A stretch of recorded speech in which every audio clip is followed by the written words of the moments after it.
السلام علیکم۔ As com the life کے ساتھ فیصل ہارون ایک بار پھر آپ کی خدمت میں حاضر ہے، اور میرے ساتھ یہاں موجود ہیں جناب جاوید احمد غامدی صاحب۔ جیسا کہ آپ جانتے ہیں، ایز کام دی لائف کی اس نشست کا مقصد یہ ہوتا ہے کہ ہم آپ لوگوں کو ایک موقع فراہم کر سکیں کہ اب ہماری ایپ ایز غامدی میں رجسٹر کرنے کے بعد اس ایونٹ میں شرکت کر کے غامدی صاحب سے براہ راست اپنے سوال پوچھ سکیں۔ آغاز سے پہلے کچھ اہم باتیں۔ سب سے پہلی بات یہ کہ آپ کا جو نام ایز غامدی کی پروفائل میں ڈسپلے ہوتا ہے وہی نام زوم میں بھی ڈسپلے ہو رہا ہو۔ زوم میں اگر آپ اپنا نام تبدیل کرنا چاہتے ہیں تو اس کے بعد رائٹ کلک کر کے اس کو ری نیم کر سکتے ہیں، اور موقع آنے پر آپ کے پاس اباؤٹ 30 سیکنڈ ہوں گے اپنا سوال پوچھنے کے لیے، اور میری آپ سے گزارش ہوگی کہ برائے مہربانی صرف ایک سوال پوچھیے گا۔ اسی کے ساتھ اللہ تعالیٰ کے نام سے اس ایونٹ کا باقاعدہ آغاز کرتے ہیں۔ بسم اللہ الرحمن الرحیم۔ السلام علیکم غامدی صاحب۔ وعلیکم السلام۔ سر، آج میرا سوال آپ سے ہیومنزم کے بارے میں ہے۔ جیسا کہ آپ جانتے ہیں کہ یہ ایک ایسا نقطہ نظر ہے جو ریشنلٹی اور سائنس کو اپنے نظریات کی بنیاد بتاتا ہے، اور مورالٹی کی بات کرتا ہے۔ کئی ایسی اقدار جیسے ڈیموکریسی ہو گیا یا سوشل جسٹس ہو گئی، جن کے ہمارے دین میں بھی بڑی قدر و قیمت ہے، ان کی بات کرتا ہے۔ تو ہمارے نوجوانوں میں سے اکثر کو یہ بڑا متاثر کرتا ہے یہ نقطہ نظر۔ میں جاننا چاہتا ہوں کہ اس میں آپ کا کیا رجحان ہے، آپ اس کو کیسے دیکھتے ہیں؟ ہمیں جو اللہ تعالیٰ کی ہدایت میسر ہوئی ہے، اس نے ایک واضح معیار دے دیا ہے جس کی بنیاد پر ہم چیزوں کے حق و باطل کا فیصلہ کر سکتے ہیں۔ یہی وجہ ہے کہ قرآن مجید کے بارے میں اللہ تعالیٰ نے یہ بتایا ہے کہ یہ کتاب نازل ہی اس لیے کی گئی ہے کہ لِیَحْکُمَ بَیْنَ النَّاسِ فِی مَا اخْتَلَفُوا فِیہ، ان کے اختلافات کا فیصلہ کرتے ہیں۔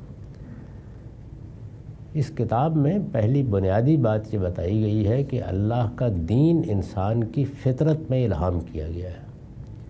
انسان کی فطرت میں، انسان جیسے ہی اپنی فطرت کے مطابق عمل کرتا ہے یا فطرت کی کتاب کو پڑھ لیتا ہے، اضطراری طور پر بھی پڑھتا ہے اور اختیار کے لحاظ سے بھی پڑھتا ہے، تو اس سے جو چیز وجود میں آئے گی وہ یہی اخلاقی اقدار ہوں گی جن کا آپ نے ذکر کیا ہے۔ میں نے اپنی کتابوں میں بھی اس کو بیان کیا ہے، اور قرآن نے صریح نص میں اس کی وضاحت کی ہے کہ انسان کو جب اللہ تعالیٰ نے بنایا اور سنوارا ہے تو فَأَلْهَمَهَا فُجُورَهَا وَتَقْوَاهَا، اس کو میں نے اس طرح تعبیر کیا ہے کہ جس طرح مجھے اس دنیا کو دیکھنے کے لیے یا اپنے وجود کو دیکھنے کے لیے حواس دیے گئے ہیں، یہ حواس صرف ظاہری نہیں ہیں، اسی طرح مجھے باطنی حواس بھی دیے گئے ہیں۔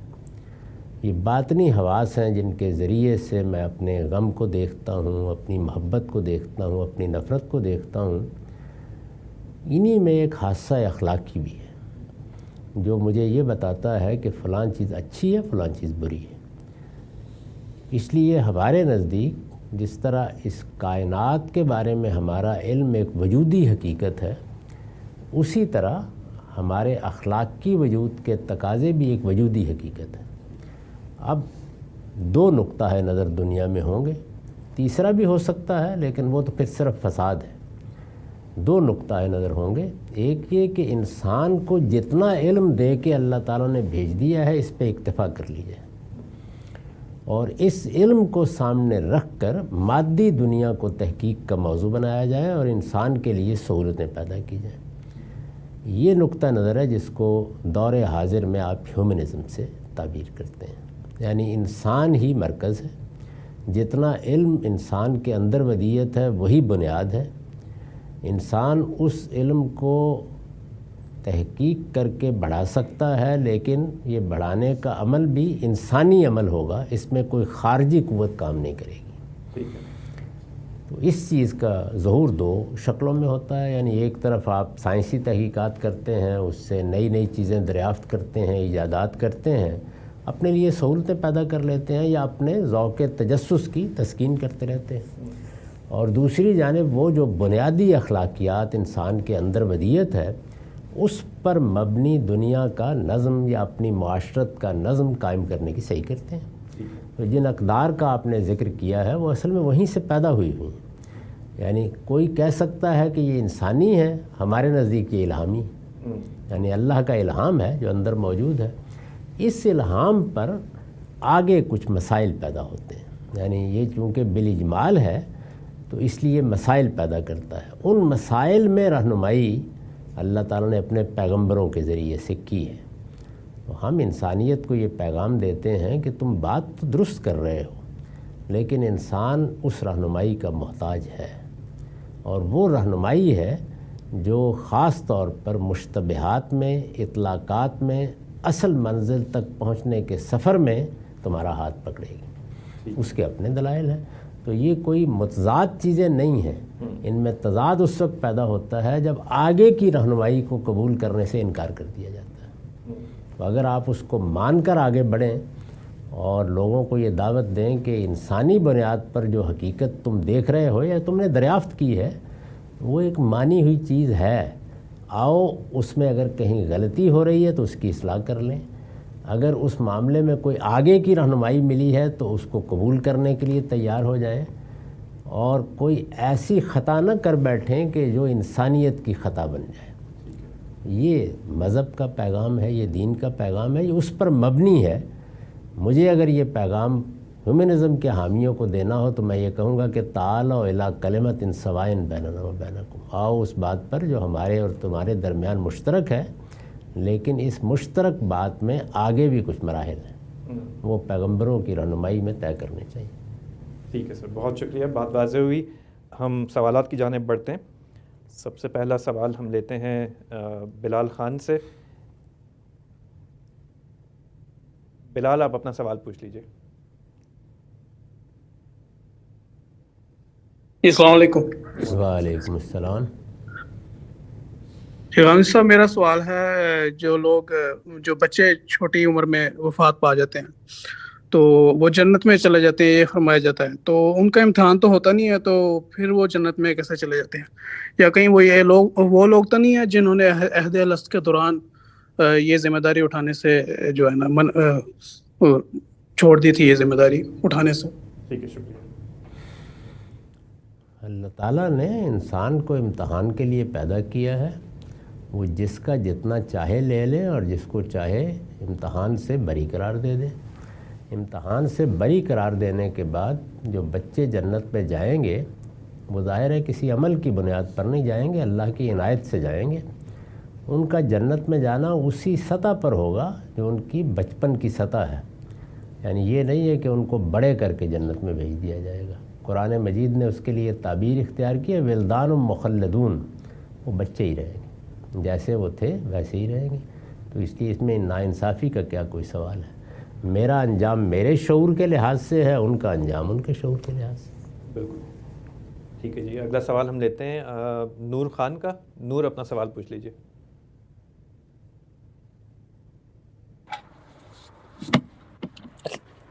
السلام علیکم سر. وعلیکم السلام. سر، میرا سوال یہ ہے کہ ایک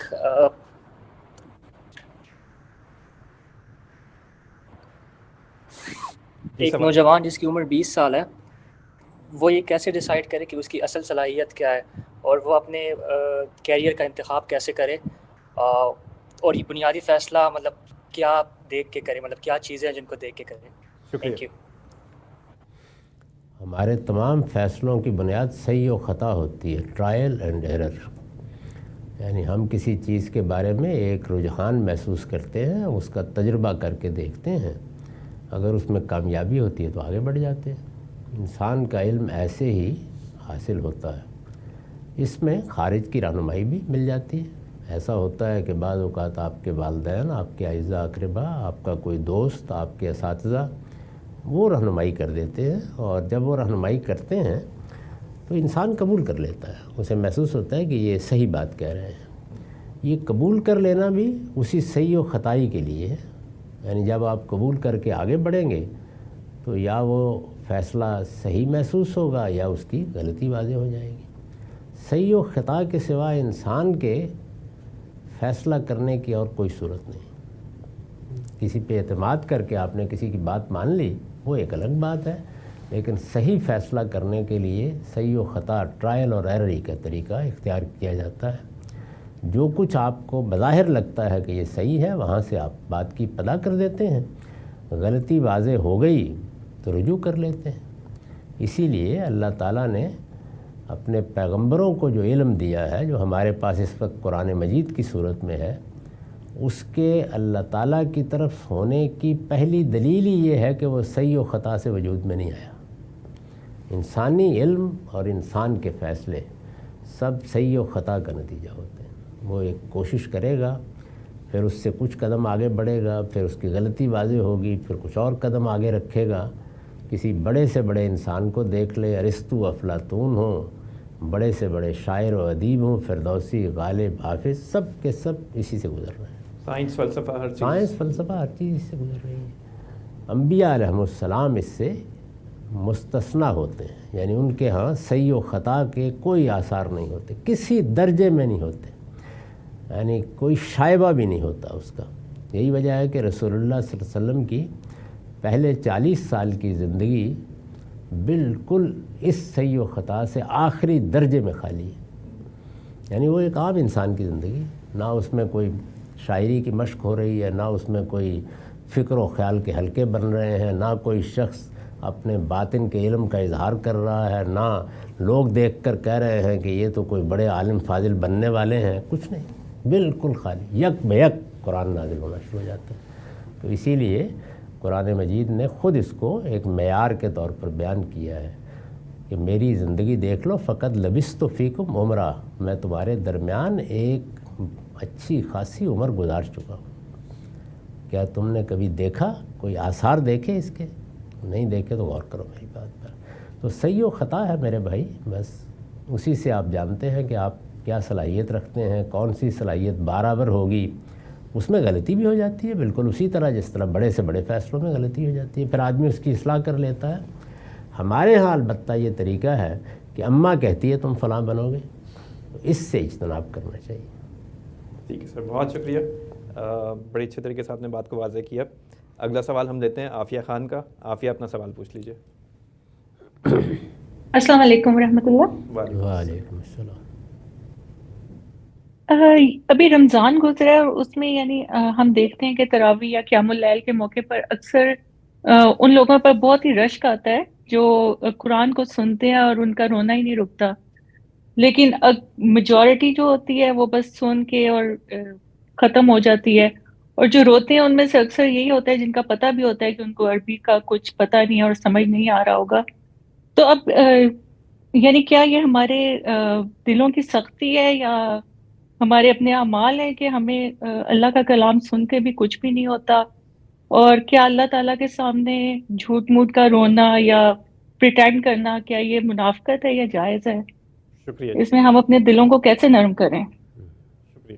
رونے کو کوئی معیار نہیں بنانا چاہیے، اس کا تعلق طبائع سے ہوتا ہے۔ بعض لوگ بہت رقیق القلب ہوتے ہیں، بات بات پر رو دیتے ہیں، بعض لوگوں کے ہاں یہ چیز نہیں ہوتی۔ لیڈر لوگ، رہنما دنیا میں جو بڑے کام کرتے ہیں وہ عام طور پر سخت طبیعت ہوتے ہیں، اور چونکہ انہیں حوصلہ مندی کے ساتھ حالات کا مقابلہ کرنا ہوتا ہے تو اللہ ہی کی دی ہوئی یہ چیز ہے، اس کو کوئی معیار نہیں بنانا چاہیے۔ البتہ اللہ کی کتاب کو سمجھنا، پڑھنا، اللہ تعالیٰ کی آیات پر غور کرنا، یہ ہماری توجہات کا مرکز بننا چاہیے۔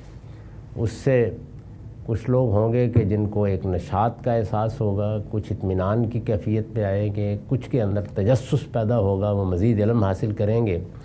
کچھ ایسے بھی ہوں گے کہ جو حقیقت کو اپنے سامنے دیکھ کر شدت جذبات سے رو پڑیں گے۔ تو اس کو معیار بنا کر ہر آدمی رونے کی مشق کرنا شروع کر دے، یہ کوئی معقول بات نہیں ہے۔ اپنی طبیعت کے لحاظ سے زندگی بسر کرنی چاہیے۔ ٹھیک ہے سر، بات واضح ہوگی۔ آگے بڑھتے ہیں، اگلا سوال ہم لیتے ہیں رحمان علی کا۔ رحمان اپنا سوال پوچھ لیجئے۔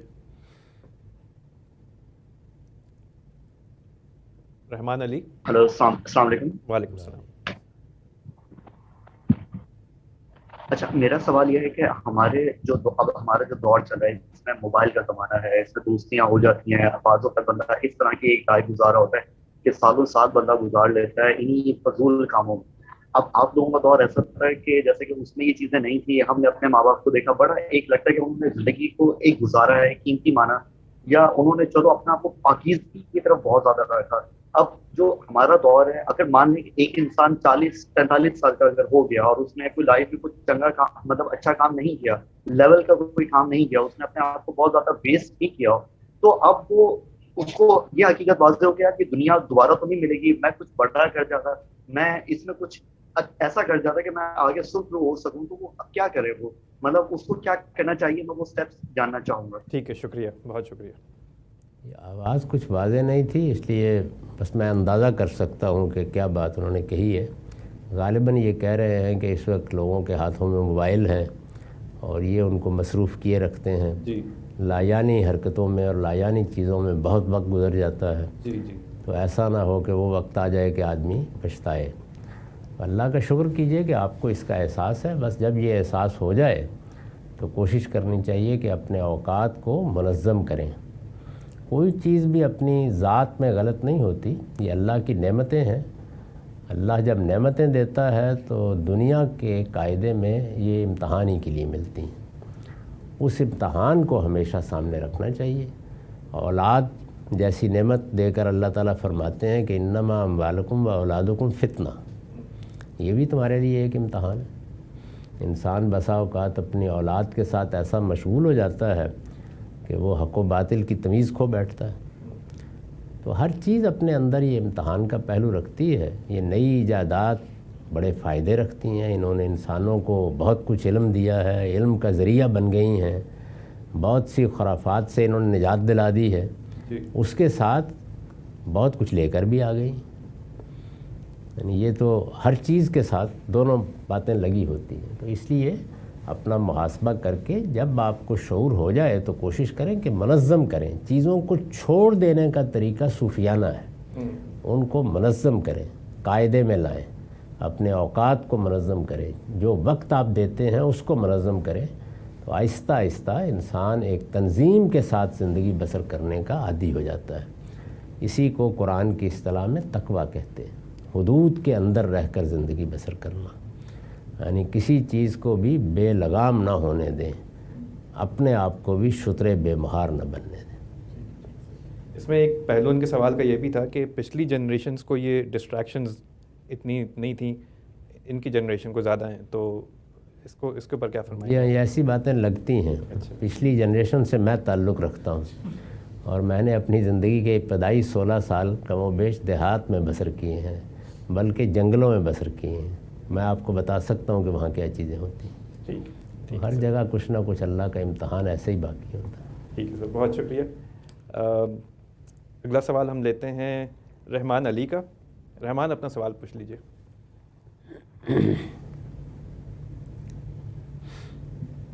مجھے لگتا ہے مجھے دوبارہ موقع مل رہا ہے سوال کرنے کا. معاف کیجیے گا، اگر معاف کیجیے. کسی اور کی باری ہے تو آپ نہیں سوری تو میں سوال پوچھ رہا ہوں. نہیں میں آگے بڑھتا ہوں. معاف کیجیے گا، غلطی ہو گئی مجھ سے. اگلا سوال ہم لیتے ہیں اوصاف سلیم کا. اوصاف اپنا سوال پوچھ لیجیے.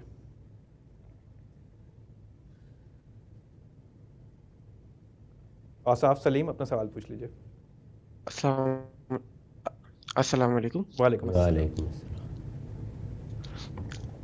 غامدی صاحب، میرا سوال جو ہے وہ فلسفہ اخلاقیات کے بارے میں، جو آپ نے بھی مختصراً اس پہ جواب میں آپ نے تھوڑا سا بیان کیا تھا. تو آپ نے اپنے مختلف بیانات میں بھی اور اپنی کتاب میزان میں بھی یہ بیان کیا ہے کہ اللہ تعالیٰ نے خیر و شر کا احساس انسان کی فطرت میں روز اول سے ہی ودیت کیا ہے. تو مجھے یہ پوچھنا ہے کہ کیا اس کا دار و مدار یہ تعلیم و تربیت و معاشرتی ماحول کے اوپر بھی ہوتا ہے؟ کیونکہ اگر آپ دیکھیں تو مغربی معاشرے میں جیسے کہ شادی کے بغیر ازواجی زندگی اور تعلقات قائم ہوتے ہیں، یا ہم جنس پرستی یا قابل لباس کا استعمال ہوتا ہے. اسی طریقے سے ہمارے پاکستانی معاشرے میں بھی اس وقت کئی چیزیں ایسی ہیں جیسے کہ رشوت، حرام آمدنی، ملاوٹ یا قتل و غارت وغیرہ. تو یہ تو اب ایک نارمل سی چیزیں وہاں پہ بھی ہو جاتی ہیں، تو لوگ اس کا احساس رکھتے نہیں ہیں. تو کیا یہ ماحول کا بھی دار و مدار اس چیز کے اوپر ہوتا ہے؟ اس بارے میں تھوڑی سی ذرا وضاحت کر دیجیے. ٹھیک ہے جی، بہت شکریہ. جزاک اللہ خیر. جو اخلاقی چیزیں اللہ تعالیٰ نے انسان کے باطن میں ودیت کی ہیں وہ عالمگیر ہیں، ان میں کوئی اختلاف نہیں ہے. میں مغربی معاشرے میں رہتا ہوں، یہاں بھی کوئی اختلاف نہیں ہے.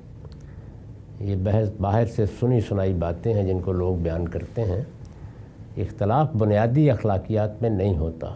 اختلاف کہاں ہوتا ہے؟ اختلاف اصل میں دو جگہوں پر ہوتا ہے. ایک قسم ہے کہ بنیادی اخلاقیات نے کسی خاص معاشرے میں کیا اوضاع و اطوار اختیار کر لی ہیں.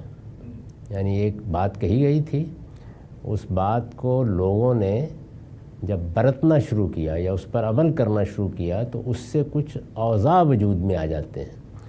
باپ کے سامنے ادب سے بات کرنی چاہیے، ادب سے بات کرنے کے طریقے لوگ وضع کر لیتے ہیں، ان میں اختلاف ہوتا ہے. یہ ایک معاشرے میں ایک ہو سکتے ہیں، دوسرے معاشرے میں دوسرے ہو سکتے ہیں.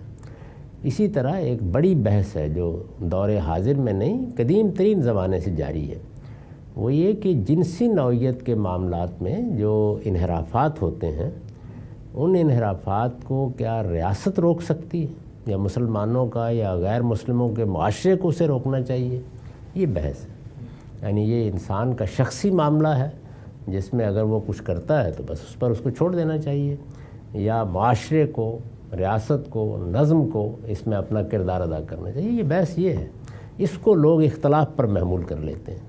تو مغربی معاشرے یہ تعلیم نہیں دے رہے کہ لوگ اپنی بیویوں کے ساتھ بے وفائی کریں، بیویاں اپنے شوہروں کے ساتھ بے وفائی کریں، خاندان کا ادارہ بے معنی ہو گیا ہے. وہ یہ تعلیم نہیں دے رہے، نہ ان کا علم دے رہا ہے نہ ان کی معاشرت دے رہی ہے. آج بھی یہی قدریں اسی طرح موجود ہیں.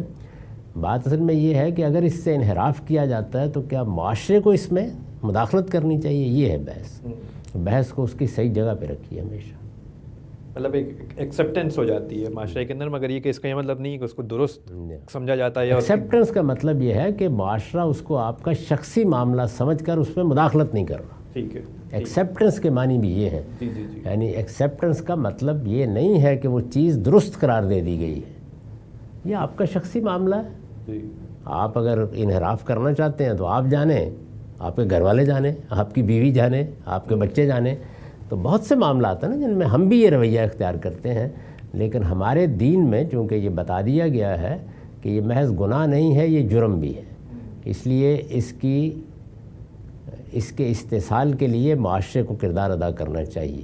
تو یہ ہمارے ہاں ہے، کسی دوسری جگہ یہ چیز نہیں ہوگی، لیکن اس کے کوئی بنیادی اخلاقیات میں کوئی مسئلہ نہیں پیدا ہوا. بہت بہتر طریقے سے آپ نے بات کو واضح کر دیا، شکریہ. آگے بڑھتے ہیں. اگلا سوال ہم لیتے ہیں محمد کامران حسن کا. کامران اپنا سوال پوچھ لیجیے. جی السلام علیکم غامی صاحب. وعلیکم السلام. میرا سوال یہ ہے کہ آپ نے یہ فرمایا ہے کہ جو خواتین ہوتی ہیں اللہ تعالیٰ نے ان پہ معاش کی کوئی ذمہ داری نہیں ڈالی ہے. اب ہمارے ماڈرن لائف سٹائل میں خواتین جب نوکری کرتی ہیں تو بہت ساری ایسی سروسز ہیں جیسے چائلڈ کیئر یا لانڈری یا بہت ساری چیزیں جو ہم باہر سے کرواتے ہیں، تو اس کے لیے ہم بہت سارے اخراجات جو ہے اوپر سے کرتے ہیں. تو کیا اس میں جو ہے خواتین کو شرکت کرنا، یعنی ان سے اس حوالے سے پیسے لینا اور وہ کرنا جائز ہے اور وہ صحیح طریقہ ہے؟ اللہ تعالیٰ نے کوئی پابندی نہیں لگائی. ذمہ داری نہ ڈالنا اور چیز ہے اور پابندی لگانا اور چیز ہے. عورتیں کوئی کام کرنا چاہتی ہیں کریں اپنی آزادانہ مرضی سے، مرد کرنا چاہتے ہیں. شادی کا ادارہ اسی اصول پر قائم ہے کہ باہمی طور پر روابط طے کیے جائیں گے. میاں بیوی مل کے فیصلہ کرتے ہیں کہ ایک کو کام کرنا ہے دوسرے کو آرام کرنا ہے تو اچھی بات ہے. ایسا نہیں ہے آپ بہتری چاہتے ہیں اس کے لیے دونوں کام کر رہے ہیں تو خود فیصلہ کریں. اللہ تعالیٰ نے جو بات فرمائی ہے وہ یہ ہے کہ چونکہ عورتوں کو بچوں کی پیدائش میں برابر نہیں رکھا گیا، یعنی یوں نہیں ہے کہ جس طرح مرد 2 لمحے میں فارغ ہو جاتا ہے، عورت کا معاملہ بھی یہ ہے، اس کو ذمہ داری نبھانا ہوتی ہے. 8-9 مہینے بچے کو وہ اپنے پیٹ میں پالتی ہے، پھر اس کی آغوش میں آتا ہے تو وہاں پر بھی بہت متعلق ہوتی ہے. تو اس لیے ان پر معاش کی ذمہ داری نہیں ڈالی گئی، ذمہ داری نہیں ڈالی گئی. اتنی بات ہے بس. وہ آپ ذمہ داری اٹھانا چاہتے ہیں تو اٹھائیں جا کے. ٹھیک ہے، بہت شکریہ. آگے بڑھتے ہیں. اگلا سوال ہم لیتے ہیں محمد علی سومرو کا. علی صاحب اپنا سوال پوچھ لیجیے. ہلو السلام علیکم. وعلیکم السلام. غامدی صاحب میرا سوال یہ تھا کہ ریا کے حوالے سے کہ جیسے کوئی انسان اپنی عبادت پہ کسی فار ایگزامپل پیسے یا کسی دنیاوی فائدے کا مطالبہ کرے تو یہ بھی ایک طرح سے ریا میں شامل ہوتا ہے. یعنی تو ایک تو ہوتا ہے نا کہ ریا اس نے عبادت ہی اس وجہ سے کی کہ بھائی کہ کسی کے سامنے اپنا نام بڑھا سکوں یا کسی سے فار ایگزامپل پیسے لے سکوں، لیکن اس نے عبادت اللہ کے لیے کی ہو گیا وہ معاملہ، اور پھر بعد میں جا کے کہ کسی کے سامنے جان بوجھ کے اس لیے ذکر کیا کہ یار اس بڑے کے سامنے ذکر کرتا ہوں تو وہ مجھے کچھ مطلب خرچی دے دے گا یا یوں کر دے گا، اس طرح کی چیزیں، میں جہاں تک سمجھتا ہوں یہ بھی ایک ریا-مئی چیز آتی ہے کہ انسان اپنی عبادت کو مطلب ایک ذریعہ بناتا ہے اس چیز کا.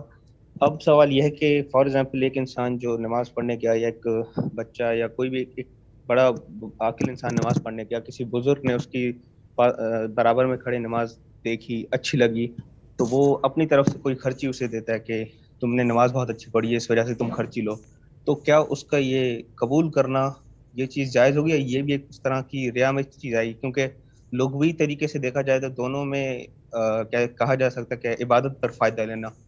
تو میرا سوال یہ ہے کہ چلو خود سے اگر وہ نہ چاہے لیکن اسے کوئی فائدہ دینا چاہے، کوئی پیسے دینا چاہے اس کی اچھی نماز پر، تو کیا وہ قبول کر سکتا ہے؟ شکریہ. بڑوں کو تو کوئی دیتا نہیں، ہمیں تو آج تک نہیں ملے.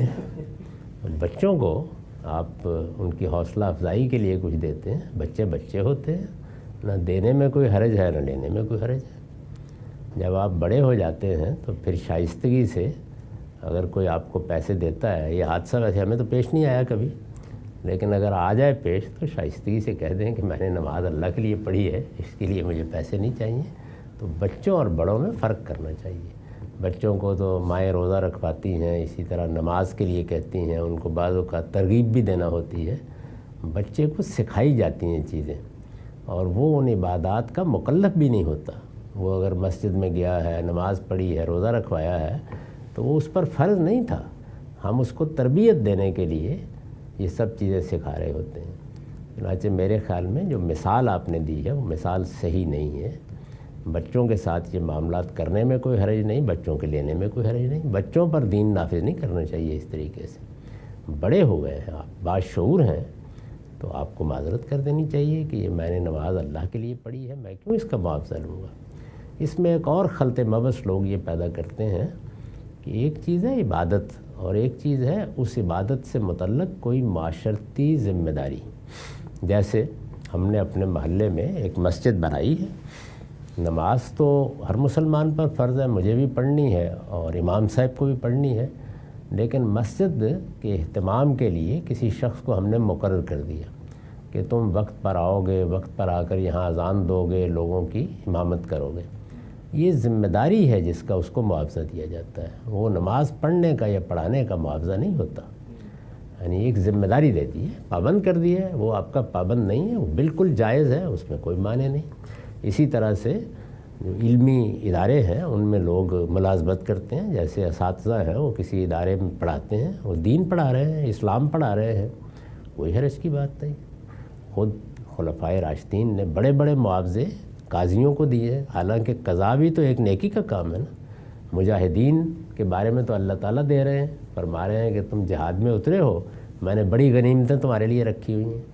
تو جو ذمہ داری انسان انجام دیتا ہے یا کوئی ڈیوٹی اختیار کرتا ہے، اس کے صلے میں اس کی خدمت کرنا سعادت سمجھنی چاہیے. اپنی عبادت کا معاوضہ البتہ کسی کو بھی نہیں لینا چاہیے. ٹھیک ہے سر، بہت شکریہ، بات واضح ہوئی. اگلا سوال ہم لیتے ہیں ہارون شاہروم کا. ہارون صاحب اپنا سوال پوچھ لیجیے.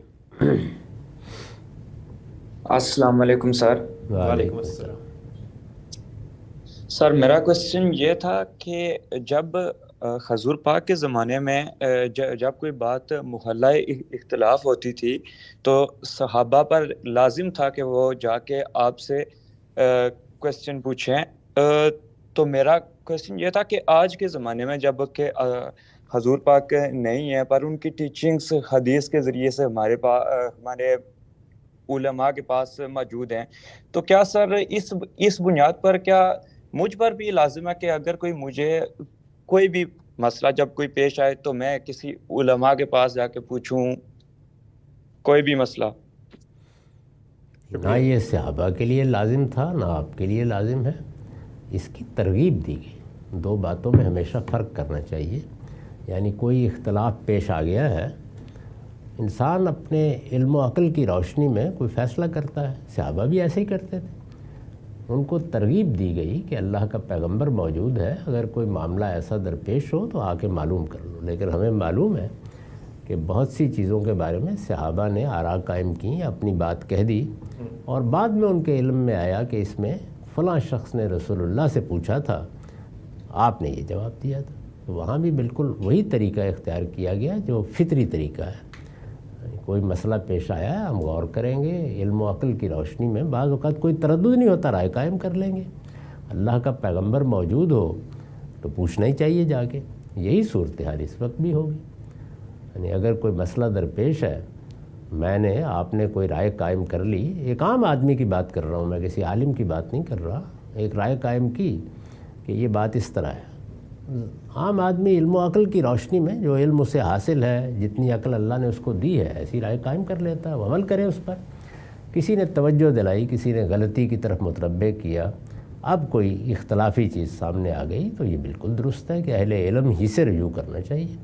وہ بعض اوقات ان کی تصنیفات سے رجوع کیا جاتا ہے، آج کل کے زمانے میں ان کی گفتگوؤں سے بھی آپ رجوع کر لیتے ہیں، اور اگر اللہ موقع دے تو کسی عالم کے سامنے اپنی مشکل رکھی جا سکتی ہے۔ یہی طریقہ آپ اپنی صحت کے معاملے میں اختیار کرتے ہیں، جتنا تھوڑا بہت علم ہوتا ہے اس کی روشنی میں حفظان صحت کے اصولوں کا بھی خیال رکھتے ہیں۔ وہ دعائیں جو عام ہو چکی ہوئی ہیں ان میں سے کوئی دوا بھی استعمال کر لیتے ہیں، سر درد ہو رہا ہے تو آپ ڈسپرین لے لیتے ہیں، لیکن جب کوئی نازک مسئلہ پیش آ جائے تو پھر آپ ماہرین کی طرف رجوع کرتے ہیں اور بالکل وہی طریقہ اختیار کرتے ہیں، یعنی عمومی اعتماد جن لوگوں پر ہوتا ہے ان کی طرف رجوع کر لیتے ہیں۔ برسوں سے بعض اوقات لوگ ایک ہی طبیب کی طرف رجوع کرتے رہتے ہیں، انہیں اطمینان رہتا ہے۔ کہیں کوئی اضطراب پیش آ گیا یا بیماری قابو میں نہیں آ رہی یا کسی چیز کے بارے میں تردد ہو گیا تو اب اختلاف پیدا ہو گیا، اس میں آپ پھر دوسرے لوگوں سے رائے لے لیتے ہیں۔ تو میرے نزدیک انسان کی فطرت ایک ہی ہے، وہ ایک ہی طریقے سے ہر جگہ عمل کرتا ہے۔ دین کے معاملے میں مجھے معلوم نہیں کہ لوگ کیوں اس طرح کے سوالات پوچھتے ہیں جبکہ وہ بعض دوسرے معاملات میں بالکل صحیح رویہ اختیار کر رہے ہوتے ہیں۔ تو جو آپ وہاں کرتے ہیں وہی آپ کو یہاں کرنا چاہیے۔ ٹھیک ہے سر، بات واضح ہوئی، بہت شکریہ۔ اگلا سوال ہم لیتے ہیں خوشنود احمد کا۔ خوشنود اپنا سوال پوچھ لیجیے۔ جی السلام علیکم۔ وعلیکم السلام۔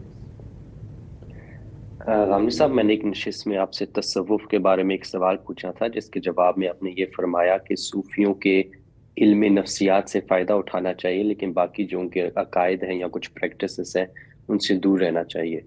میرا سوال آپ سے یہ ہے کہ میں یہ لائن کہاں ڈرا کروں گا، یعنی کہ صوفیوں کے علم نفسیات سے ایک مراد کیا ہے اور اس سے فائدہ اٹھاتے ہوئے اس چیز کا کیسے اہتمام کیا جائے کہ انسان کسی بدعت میں داخل نہ ہو۔ میں آپ کو ایک سادہ مثال دیتا ہوں۔ ہم لوکلی ادھر نہج قرآن کی مسجد میں جاتے ہیں تو یہاں درس کے بعد ایک حلقہ ذکر ہوتا ہے جہاں مل کے اللہ کا ذکر کیا جاتا ہے۔ تو ذکر میں مجھے بہت نفسیاتی سکون حاصل ہوتا ہے، لیکن پھر میں کبھی کبھی یہ سوچتا ہوں کہ کیا یہ بدعت تو نہیں ہے، کیونکہ رسول پاک کے زمانے میں صحابہ کرام یہ شاید نہیں کرتے تھے۔ تو میرا سوال آپ سے یہ ہے کہ صوفیوں سے کیسے فائدہ اٹھایا جائے اس اہتمام کے ساتھ کہ انسان کسی بدعت میں داخل نہ ہو۔ بہت شکریہ۔ شکریہ۔ اللہ تعالیٰ نے جو پیغمبروں کے ذریعے سے ہدایت ہمیں دی ہے وہ دی ہی اس لیے ہے کہ وہ ہمارے لیے فیصلے کی بنیاد بنے۔ دو چیزیں بالکل واضح کر دی گئی ہیں، ایک یہ کہ دین وہی ہے جس کو محمد الرسول اللہ صلی اللہ علیہ وسلم نے دین قرار دیا ہے، لہٰذا کوئی شخص وہ عالم ہو، وہ متکلم ہو، وہ صوفی ہو، اپنی طرف سے کسی چیز کو دین نہیں قرار دے سکتا۔ دین پورا کا پورا ہمیں اللہ کے رسولوں نے دے دیا ہے، ہمارے پاس وہ محمد الرسول اللہ صلی اللہ علیہ وسلم کے ذریعے سے منتقل ہو کر پہنچ گیا ہے، وہ قرآن اور سنت کی صورت میں موجود ہے، لہٰذا دین تو یہی رہے گا۔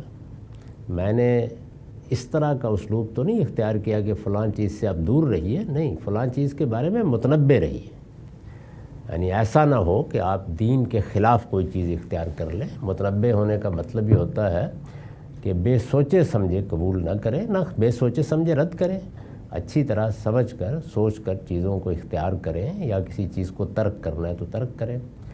دوسری چیز جیسے میں نے عرض کیا یہ ہے کہ کوئی بدعت نہیں ہونی چاہیے۔ تو اگر کوئی دینی معاملہ ہو رہا ہے تو دینی معاملے میں تو وہی کرنا ہوگا جیسے کہ آپ نے کہا کہ کیا یہ چیز رسول اللہ سے ثابت ہے، اگر ثابت نہیں ہے تو نہیں ہوگی۔ البتہ دین میں دو طرح کی چیزیں ہیں، ایک وہ جن کے لیے خصوصی طریقے مقرر کر دیے گئے ہیں، مثلا نماز کا ایک طریقہ مقرر کر دیا گیا ہے، میں اب اپنی طرف سے کوئی نماز ایجاد نہیں کر سکتا، جب بھی اللہ کی پرستش کرنی ہوگی تو مجھے وہی طریقہ اختیار کرنا ہے جو اللہ کے پیغمبر نے بتا دیا۔ دوسرے وہ چیزیں ہیں جن میں عموم و اطلاق سے ایک بات کہی گئی ہے، دعا کرو، اللہ کو یاد کرو، اللہ کو یاد رکھو، اس طرح کی چیزیں عموم اور اطلاق میں کہہ دی گئی ہیں۔ یہ نہیں بتایا گیا کہ اللہ کو یاد کرو، اٹھتے بیٹھتے یاد کرو تو اس کا یہ طریقہ ہوگا، وہ طریقہ ہوگا۔ اس میں کوئی آدمی اپنے لیے کسی طریقے کو مفید پاتا ہے، اختیار کر لے۔ اس طرح کی مجالس میں اگر صوفی حضرات یہ کہیں کہ یہ ہم نے ایک نفسیاتی تسکین کے لیے طریقہ اختیار کیا ہے اور اس میں ہم کوئی دین کی اس طرح کی چیز داخل نہیں کر رہے، جس طرح کے یہ طریقے ہندوؤں کے ہاں بھی آپ کو ملتے ہیں، یہ طریقے آپ کو بدھوں کے ہاں بھی ملتے ہیں، تو وہ سیکولر بنا دیتے ہیں ان کو۔ ہمارے ہاں بھی یہی کرنا چاہیے۔ نفسیاتی پہلو سے کوئی چیز آپ کی تسکین کا باعث بنتی ہے تو جس طرح ایک ماہر نفسیات سے رجوع کرتے ہیں ان سے بھی رجوع کر لیں۔ جب آپ دین کو اس میں داخل کریں گے تو پھر وہی بات ہے کہ حضور نے فرما دی کہ من احدث فی امرنا ھذا فہو رد، جس نے ہمارے اس دین میں کوئی اپنی طرف سے چیز ایجاد کر کے داخل کی وہ مردود ہے، اس کو نہیں قبول کیا جائے گا۔ اسی کو بدعت کہتے ہیں۔ بہت شکریہ۔ آگے بڑھتے ہیں، اگلا سوال ہم لیتے ہیں محمد قاسم کا۔ قاسم اپنا سوال پوچھ لیجئے۔ السلام علیکم۔ وعلیکم السلام۔ ہیلو، جی آواز آ رہی ہے؟ جی غامدی صاحب، میرا سوال ہے کہ 23 اعتراضات کی جو سیریز ہے تو اس میں ابھی کون کون سے ٹاپکس آنا باقی ہے اور یہ لگ بھگ کب تک کمپلیٹ ہوگا؟ یہ جو ہفتے میں ایک دن ہو رہا ہے یہ 2-3 دن 4 دن نہیں ہو سکتے؟ جزاک اللہ خیر۔ اس کا جواب آپ کو محمد حسن الیاس صاحب دیں گے۔ میں نے یہ گن کر نہیں رکھے ہوئے، وہ جب مجھے بلا لیتے ہیں تو میں اپنے نقطہ نظر کو پیش کر دیتا ہوں۔ باقی ہم کو بھی انسان سمجھیے، بہت سے کام کرنے ہوتے ہیں، ان میں یہ بھی ایک کام ہے۔ اگلا سوال ہم لیتے ہیں محمد عتیق کا۔ عتیق اپنا سوال پوچھ لیجیے۔ السلام علیکم غامدی صاحب۔ وعلیکم السلام۔ غامدی صاحب، ایجابی احکام میں نماز اور زکوٰۃ کے علاوہ حکومت زبردستی کوئی حکم نہیں منوا سکتی، تو ایسے میں حکومت کے ساتھ رمضان کی شروعات اور اختتام کرنا، جب حکومت ہٹ درمی، ضد انا اور دین کی غلط تعبیر کی وجہ سے لوگوں کو مجبور کرے، تو کیا مہینوں کی جو آیت دین میں مقرر کی گئی ہے اس کو اس نام نہادی یکجہتی کی وجہ سے آگے پیچھے کیا جا سکتا ہے؟ اور کیا ایسا کرنا بندے مومن کو مشرکین مکہ کے سب میں کڑا تو نہیں کرے گا جو مہینوں کو اپنی مرضی سے آگے پیچھے کرتے تھے؟ اس کی ذرا وضاحت کرے۔ جزاک۔ ٹھیک ہے جی، شکریہ۔ یہ دو الگ الگ چیزیں ہیں، ایک ہے دین کے احکام اور ایک چیز یہ ہے کہ اللہ تعالیٰ نے بعض چیزوں کو اجتماع سے متعلق کر دیا ہے، وہ دین ہی میں متعلق کر دی گئی ہیں۔ جیسے ہمیں مسجد بنانی ہے، مسجد بنائیں گے تو یہ تو نہیں ہوگا نا کہ میں نے اپنے لیے ایک مسجد بنا لی، آپ نے اپنے لیے بنا لی۔ محلے کے لوگ مل کے کوئی مسجد بنائیں گے، معاشرہ کوئی معبد تعمیر کرے گا، اس میں کوئی نظم قائم کرنا ہے، ایک شخص کو بلانا ہے، وہ وہاں امام کی خدمات انجام دے گا یا کوئی اور اس طرح کا فیصلہ کرنا ہے، تو یہ فیصلے اب اجتماع سے متعلق ہو گئے۔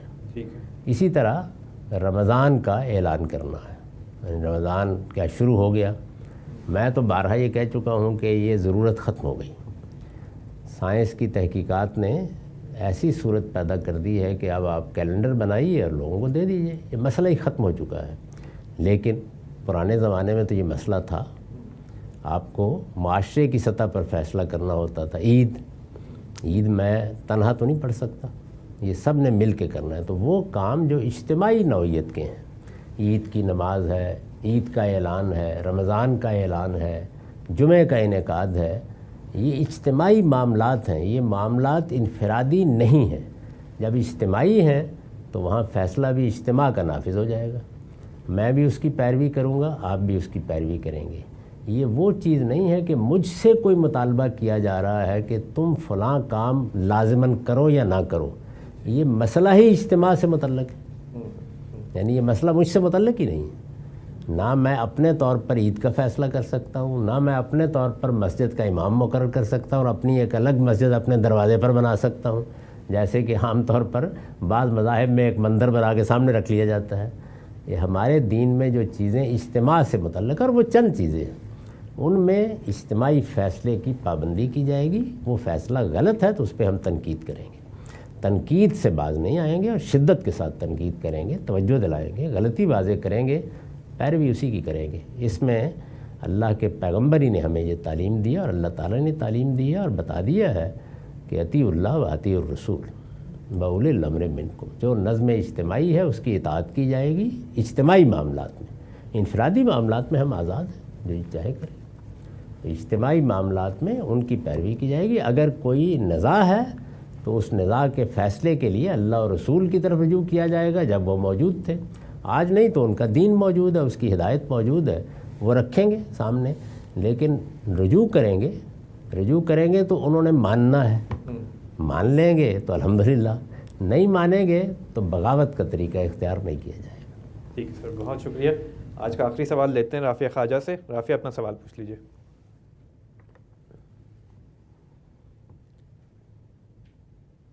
رافیہ صاحبہ اپنا سوال پوچھ لیجیے. السلام علیکم حمدی صاحب. وعلیکم السلام. میں آپ سے آپ کی اوپینین چاہتی ہوں. آج کل ایک بہت ٹریجک سٹوری آ رہی ہے کہ ایک ریلیجس کلٹ کینیا میں، ان کا جو چرچ کا پیسٹر تھا اس نے اپنے چرچ ممبرس کو پرسویٹ کیا کہ آپ لوگ اپنے آپ کو سٹارو کر دیں اور مر جائیں، اور اس کے آپ کے سٹارو کرنے سے، مرنے سے آپ کو جیزس کرائسٹ تک آپ پہنچ جائیں گے. تو ابھی تک 100 مین اینڈ ویمن اینڈ چلڈرن کی باڈیز ڈسکور ہوئی ہیں اور باڈیز آ رہی ہیں. میرا آپ سے یہ سوال یہ میں پوچھنا چاہ رہی ہوں کہ ہمارے پاکستان میں بھی کئی لوگ مزاروں پہ جاتے ہیں اور پیروں کے پاس جا کے الٹی سیدھی باتیں کرتے ہیں. میں آپ سے یہ پوچھ رہی ہوں حمدی صاحب کہ کس ایسے لوگوں کا فیتھ اتنا اسٹرانگ ہوتا ہے کہ یہ ایکچولی بلیو کرتے ہیں کہ اگر وہ اپنے آپ کو مار دیں اور کھانا نہ کھائیں تو وہ جیسس کرائسٹ کو ملیں گے، یا یہ جو پیسٹر تھا چرچ کا اس کا ان کے اوپر اتنا اسٹرانگ ہولڈ تھا کہ اس نے ان کو کنونس کر دیا کہ آپ یہ سارے کام کریں اور آپ بن جائیں. یہ آپ ذرا مجھے گائیڈ کر سکیں گے پلیز؟ یہ عام انسانوں کا یہی معاملہ ہے، وہ اپنے رہنماؤں، زعماء، اپنے دانشوروں کے معاملے میں ایسے ہی ہوتے ہیں. اسی وجہ سے بار بار توجہ دلانی چاہیے کہ اپنی آنکھیں کھلی رکھو، علم عقل کی روشنی میں فیصلے کرو. اب کوئی پیغمبر نہیں آئے گا، یہ سارے انسان ہیں. پادری صاحب ہوں یا پوپ صاحب ہوں یا ہمارے مولوی صاحب ہوں یا کوئی برہمن ہو، سب انسان ہیں. ان کی رائے کو دیکھو، پرکھو، جانچو. کیونکہ یہ چیز بالعموم بیان نہیں کی جاتی، بلکہ یہی بتایا جاتا ہے کہ بزرگوں کی بات ماننی چاہیے، علماء کے سامنے سر جھکا دینا چاہیے، انہی کی پیروی کرنی چاہیے. علم و عقل اگرچہ کسی چیز کو قبول نہ کر رہے ہو تب بھی انہی کی بات ماننی چاہیے. اس سے یہ فساد پیدا ہوتا ہے. اللہ تعالیٰ ہر ایک کو اس سے محفوظ رکھے. اللہ تعالیٰ نے تو قرآن میں اس کو تسلیم کرنے سے انکار کر دیا ہے. وہ یہ کہتے ہیں کہ نہیں، ہر شخص کو ہم نے اتنی روشنی دی ہے کہ وہ صحیح اور غلط میں فیصلہ کر سکتا ہے. تو یہ فیصلہ کرنا چاہیے، اس کے لیے عقل کو بیدار رکھنا چاہیے، اور اپنے علماء، اپنے مذہبی رہنما اور اپنے سیاسی زعماء سب کو انسانوں کی جگہ رکھ کر ان کے کردار، سیرت، علم عمل کا جائزہ لیتے رہنا چاہیے. ٹھیک ہے سر، بہت شکریہ. اسی کے ساتھ آج کی ایز کاملی لائف کی اس نشست کا وقت ختم ہوتا ہے. آپ میں سے وہ لوگ جنہوں نے اس ایونٹ کے لیے رجسٹر کیا، اس میں شرکت بھی کی، مگر آج ان کی باری نہیں آ پائی، انہیں انشاءاللہ ہم اگلی نشست میں پرائرٹی رجسٹریشن کا موقع دیں گے. اسی کے ساتھ آپ سب کا بہت بہت شکریہ. غامدی صاحب آپ کا بہت بہت شکریہ. فیصل ہارون کو اجازت دیجیے. زندگی رہی تو انشاءاللہ پھر ملیں گے. اپنا خیال رکھیے. اللہ حافظ.